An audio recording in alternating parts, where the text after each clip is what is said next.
انسان کا علم، اس کا ہنر، اس کا سکل،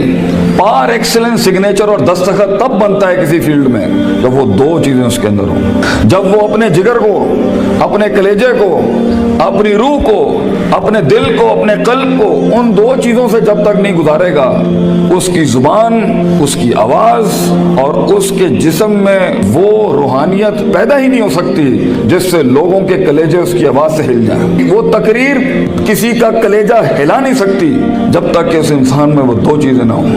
وہ انسان اپنا آئیڈیا بیچ نہیں سکتا کسی کو جا کے جب تک اس کے پاس وہ دو چیزیں نہ ہوں۔ ایک انسان ایک بڑی ٹیم بنا نہیں سکتا جب تک کہ وہ دو چیزیں اس کے پاس نہ ہوں۔ ایک انسان اپنے ماں باپ کو قائل کر نہیں سکتا جب تک کہ وہ دو چیزیں اس کے ساتھ نہ ہوں۔ ایک انسان اپنے دشمن کو گرا نہیں سکتا جب تک کہ وہ دو چیزیں اس کے ساتھ نہ ہوں۔ ایک انسان دشمنوں کو دوست بنا نہیں سکتا جب تک کہ وہ دو چیزیں اس کے ساتھ نہ ہوں۔ ایک انسان دوستوں کو سجن، سجنوں کو امام اور اماموں کو قائد اور قائدوں کو میدانوں میں لا نہیں سکتا جب تک کہ وہ دو چیزیں اس کے پاس نہ ہوں۔ ایک انسان شک سے یقین کی وادی میں آ نہیں سکتا، اضطراب اور کنفیوژن کی وادی سے آ نہیں سکتا، لا الہ الا اللہ ولا الہ الا اللہ کی وادی سے کبھی نہیں آ سکتا یقین کے اندر، مذبذبین بین ذالک کہ ہوائیں چلیں تو ادھر آ نہیں سکتا کبھی بھی جب تک کہ وہ دو چیزیں اس کے اندر۔ انسان اپنے دل کا سائز اور کلیجے کا گردہ بڑھا نہیں سکتا، اپنے اندر وسعت بڑھا نہیں سکتا،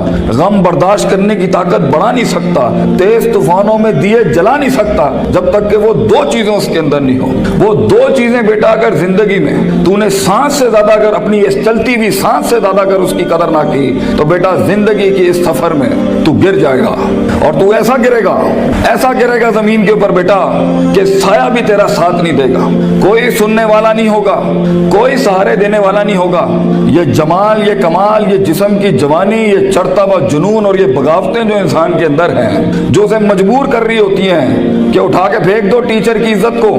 اٹھا کے پھینک دو اسکول کے کریکولم کو، اٹھا کے پھینک دو اصول ضوابط قواعد کو، لاس کو، اٹھا کے پھینک دو زندگی کو، میں جس طرح چاہوں گا میں جیوں گا، می مائی سیلف اینڈ آئی، بس میں ایسی خودی، وہ خودی نہ اقبال کی خودی نہ کسی اور کی خودی، ایک عجیب ہی خودی، وہ تکبر سے بھری خودی کہ بس میں ہوں، میں اپنا وقت جیسے چاہے برباد کر دوں، میں ماں باپ کا پیسہ جو مجھ پہ لگ رہا ہے جیسے چاہے برباد کر دوں، میں اپنے اساتذہ کا لگا ہوا وقت جیسے چاہے برباد کر دوں۔ بیٹا پھر زندگی کے اندر کچھ عرصے کے بعد تو محکوم ہوگا اور تیرے اوپر حاکم کوئی اور ہوگا، مگر زندگی تو بنی ہے تیز ہواؤں میں، سخت چٹانوں میں اپنا نام لکھنے کے لیے، کہکشاؤں اور افلاک کے اوپر ایک ستارہ بننے کے لیے، تنگ ترین حالات کے اندر ایک بڑا نام کمانے کے لیے، لوگوں